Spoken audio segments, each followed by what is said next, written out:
The Galactic Council sat in a shining hall above the skies of Zern Prime. Its members were tall, wise, and ancient. They had ruled the galaxy for thousands of years. Each race in the council believed they kept the galaxy safe and in order. But now, they faced a problem, a growing, unpredictable race called humans. The Tsar Kelly spoke first. He had red skin and long glowing eyes. Humans are too dangerous, he said. They do not follow our rules. They build fast. They spread faster. They fight harder. The others nodded. The Quarn, who lived on gas planets, added. They reject our control. They refuse our guidance. If we wait longer, they will become too strong. A vote was taken. It was quick. The decision was clear. Humans must be stopped. But the Council did not want open war. They wanted a surprise attack, a quick strike. No. Time for humans to fight back. They called it Operation Silence. Their fleets moved quietly. Ships with no lights, no signals. They surrounded the outer human colonies. Some fleets even hid near Mars and Jupiter. Back on Earth, President Mara Dean watched the skies with worry. She had seen strange movement near the edge of human space, ships disappearing from sensors, communication going dark. They're preparing something, she told her advisors. The Council is up to something, but many didn't believe her. Some leaders thought she was overreacting. After all, the Council had always claimed to want peace. Still, she contacted Admiral Rilland, a quiet but smart man who had served in the Deep Fleet. Rilland didn't ask questions. He just nodded, permission to activate Project Shadowfire. He asked. Mara paused, then gave the order. Deep in the Orc cloud, far beyond Pluto, a massive shape sat cold and silent. Its black surface blended into space. It had no name on its hull, no lights, no signal. But inside, machines hummed to life. Power flowed. Lights blinked. A giant eye opened. This was the HSS Nitrath, one of Earth's secret ships, hidden for years. Built in silence, waiting for this moment. A small AI voice echoed inside the ship. Alert! Operation Silence has begun. Mission: respond with force. Confirm order. Captain Rilland stepped onto the command bridge. He looked calm, but his eyes were sharp. Confirm. He said. Far away, in a human colony named Grissom 4. The first strike came. Council ships fired plasma bombs into cities. Skies burned. People ran. No warning had come. It was not war, it was slaughter. Back on Earth, a message came through the ruins of the colony. One broken signal. One last voice. They came from nowhere. Please warn Earth. Then silence. Earth's leaders watched in horror. Some wept. Others froze. But not Rilland. We move now, he said. The Nitrath powered up fully. Engines roared to life. Its armor gleamed like a shadow in the stars. Behind it, in other secret zones of the solar system, more ships began to wake up. Not just one, but dozens. The Phantom Fleet had arrived. Each ship was different, some shaped like knives, others like wings.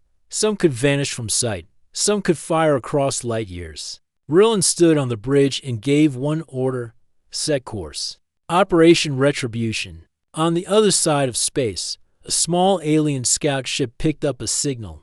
It was faint, a deep, humming sound. Then the scout sensors blinked red. Warning: a known object approaching.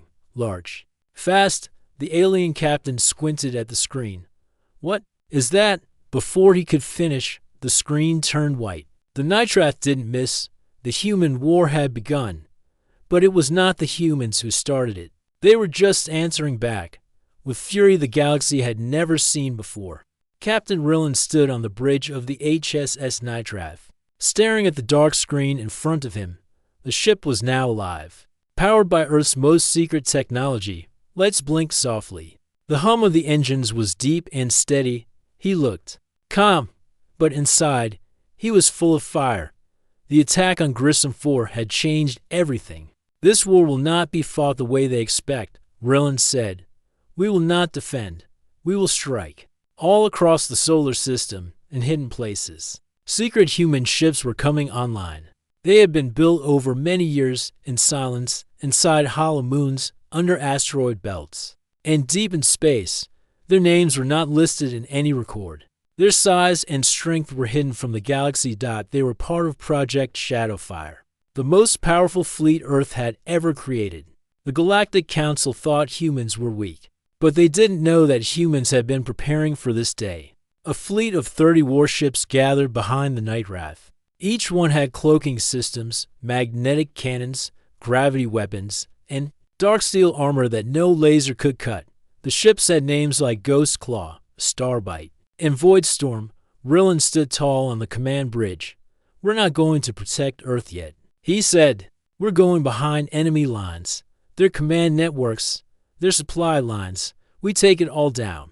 His second-in-command, Commander Lena Torres, nodded. "They'll never see it coming."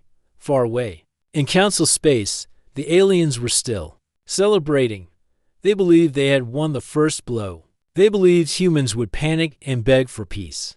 But then their communication station on Delta Zen-12 went dark. No signal, no warning, nothing. A patrol ship was sent to check. It found only wreckage, burned metal, drifting bodies, and a strange mark burned into the wreckage. A simple letter, H. Fear spread like fire. Who had done this? The Zarkelli general in charge shouted. "This must be a trick. Humans don't have this kind of power." But more outposts fell. Stations near Saturn's moons? Destroyed. A fuel depot near Alphagora? Gone. Always the same sign left behind. The Council's high command grew nervous. They ordered full scans of space. They tried to find the source. But every time they looked, the humans were already gone. The Phantom Fleet moved like shadows. Inside the HSS Ghost Claw, a group of AI drones were being released. Small, fast, and silent. They could enter enemy ships, steal data, and explode from within. Humans used not just strength but strategy. Their weapons were smart, silent, and deadly. Meanwhile, back on Earth, President Mara Dean received reports. "We have destroyed 6 enemy supply lines. Their battle group near Neptune is missing. Our ships remain undetected," one officer reported. Mara did not smile. Her eyes were cold. "They wanted silence," she said. "We'll give them silence, but from their own worlds." The Phantom Fleet then launched its biggest attack so far on the Carnix Relay, a massive council communications center near the star Norsus. The aliens thought it was untouchable. They were wrong. The Nitrath jumped into the system first, appearing from a gravity fold.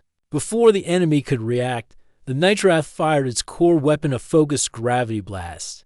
The entire center was crushed in seconds, not blown up, folded into itself. Other human ships came from the shadows and destroyed the guard fleet.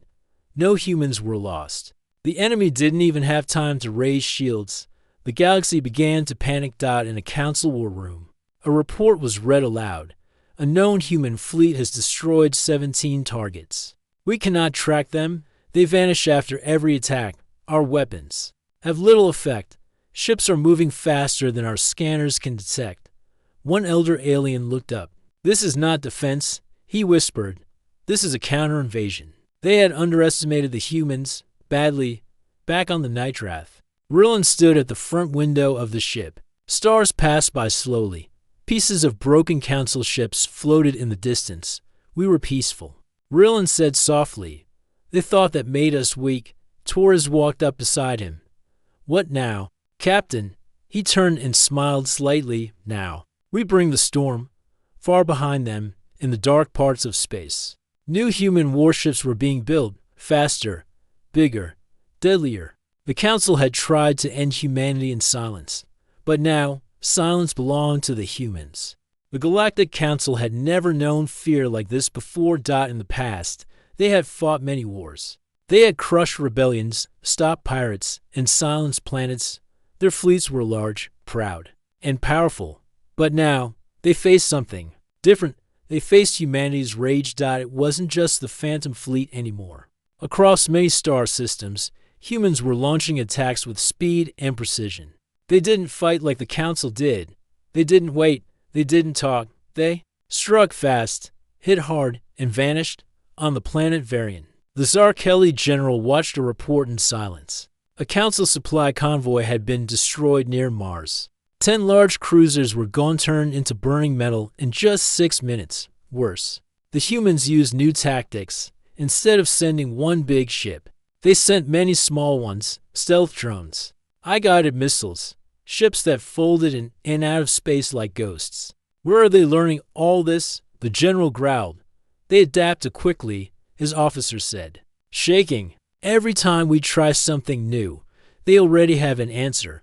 The general's fists tightened. They're not supposed to be this strong, but they were. Captain Rilland stood on the command bridge of the HSS Nitrath. Reading the battle maps, the Council had spread its fleets too far. They thought humans would defend Earth and stay in their own systems. Instead, humans had gone on the offensive. Rilland pointed to a star system near the edge of Council space. They have a refueling base here. If we take it out, the rest of their fleet in this sector will be trapped. Commander Torres nodded. We'll need the Ghost Claw and Void Storm for a full strike. Rilland smiled. Send the order. We take it down by nightfall. At the same time, battles raged near Mars. The alien Zelkarn Armada, one of the Council's most feared fleets, moved in to take control of the Red Planet. They expected resistance. They did not expect complete confusion. The Zelkarn ships were hit with an EMP storm from above. Their shields failed. Then, human railguns opened fire from secret moon bunkers. Zelkarn ships exploded one after another. A group of human fighter pilots, known as the Iron Shadows, flew through the wreckage with perfect control, hitting targets with deadly aim. Within 20 minutes, the Zelkarn Armada was no more. The Council tried to call for help, but their messages didn't reach far. Humans had cut their long-range communication network. Panic spread fast. Civilian alien populations began to flee the outer systems. Some planets stopped trusting the Council. They asked, "Why did you start a war with the humans?" Inside the Council chambers, leaders argued. Some demanded peace talks. Others shouted for revenge. But none of them had answers for one big question. Where are the human fleets hiding? They had no clue that Earth's greatest warships were not in orbit but buried deep under ice planets, asteroid fields, and artificial gravity wells. Even their sensors couldn't find them. Then came Earth's first message to the galaxy. It wasn't long. It didn't come with music or drama. Just a clear voice, played across all known channels. To the Galactic Council, you attacked our homes without warning. You tried to erase us. You failed. We are not conquerors, but we are not victims. This war will end on our terms. Earth remembers, and Earth responds. The message ended. All across the galaxy, races that once mocked humans now watched in silence. On distant moons, alien children asked their parents, "Are the humans coming here too?" Their parents had no answer. Back on the HSS Nitrath, Rilland watched as his fleet moved deeper into Council space. Every battle now felt different. The Council wasn't attacking, they were running. Ships were retreating. Outposts were abandoned. Fear filled every signal. Commander Torres said, "Sir, our fleet just received surrender requests from 3 enemy ships." Rilland nodded. "Accept the surrender. Treat them with honor." Torres looked surprised. "Even after what they did to our people?" Rilland's face was calm. "We are not like them," he said. "We fight with strength, but we also fight with purpose." Earth's military continued to grow. Civilians joined the effort. Factories ran non-stop. Scientists created better weapons. AI systems learned from every battle and improved their tactics. Each victory gave humanity more strength. Each loss gave them more reason to push forward. They were no longer just defending themselves. They were changing the galaxy. The Galactic Council's capital world, Varelia, was a shining jewel in the darkness of space. Its cities floated above the clouds, and its towers reached for the stars.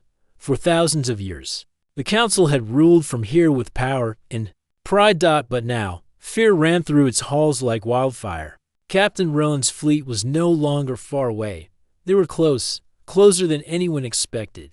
Inside the Council war room, high-ranking leaders argued fiercely.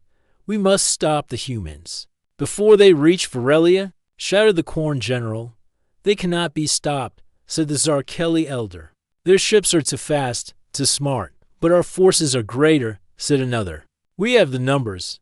Rilland's strikes had shattered their supply lines, cut their communications, and destroyed key bases. The Council was losing control. Deep beneath the surface of Varelia, in a hidden asteroid base called Larthun Prime, the Council held its war command center. It was a fortress carved from living rock, protected by layers of shields and armed with powerful weapons. No human had ever dared to come here. Until now. Rilland stood on the bridge of the HSS Ghost Claw, looking at the glowing map of the base. This is their heart, he said. If we take it, this war will end. The plan was bold. Human ships would attack from multiple angles. Small strike teams would enter the base, disable defenses, and open the gates for the fleet. The Council did not expect such a move. As the Phantom Fleet approached Larthun Prime, alarms rang out across the asteroid base. The Council's defenders scrambled to their posts, firing lasers and missiles.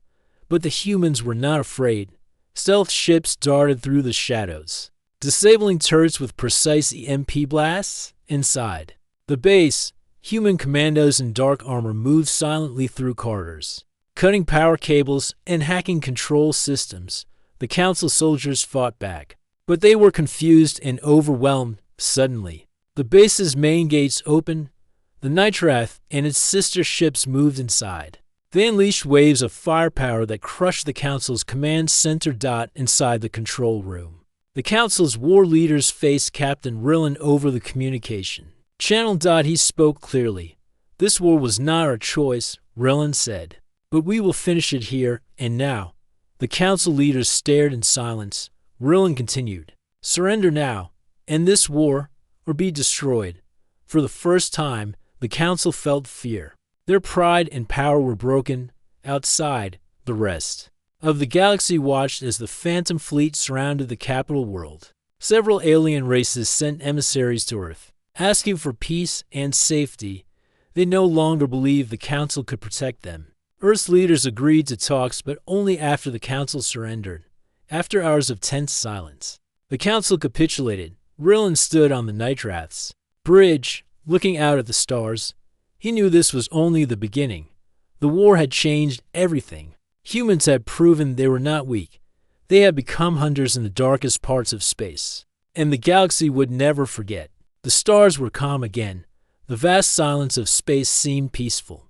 But deep inside the HSS Nitrath, Captain Rilland felt a heavy weight. The Galactic Council had surrendered. The war was over. But the cost was not forgotten. Earth and its allies had won by strength and smart strategy. The Council's fleets were broken. Their pride was shattered. Yet, Rilland knew this victory was more than battles won. It was a warning sent to every corner of the galaxy. Back on Earth, President Mara Dean stood before a large crowd. Her voice was steady but filled with power. Today, the Galactic Council has surrendered to humanity. She said, they tried to destroy us without cause. We answered not with hatred, but with justice. She paused. We do not seek to rule or conquer. We only want peace, a peace where no race can erase another. Her words echoed across millions of screens in every world. In the Council's capital, the leaders gathered to hear the terms. Humans demanded no tribute, no planets, no slaves. Only one rule. Never again will any species try to wipe out humanity. The Council agreed. It was a bitter peace, but peace nonetheless. Captain Rilland returned to the Nitrath's bridge. He watched as the fleet began to leave Council space, disappearing back into the shadows from which they came. He looked at the stars and thought of the future. Humans have shown the galaxy we are not prey, he said softly. Commander Lena. Taurus smiled, and they will think twice before attacking us again. Far from the battlefields, children on many worlds listened to stories about the war. They heard about the brave humans who fought back with courage. They learned that strength was not only about power, but about heart, and they learned a lesson that would never be forgotten. Be careful who you fight in the dark, because the humans are already watching. The galaxy had changed forever. Humans had stepped out of the shadows and shown what they could do. The war that was meant to take human lives had instead made humanity a legend, and the stars would never be the same.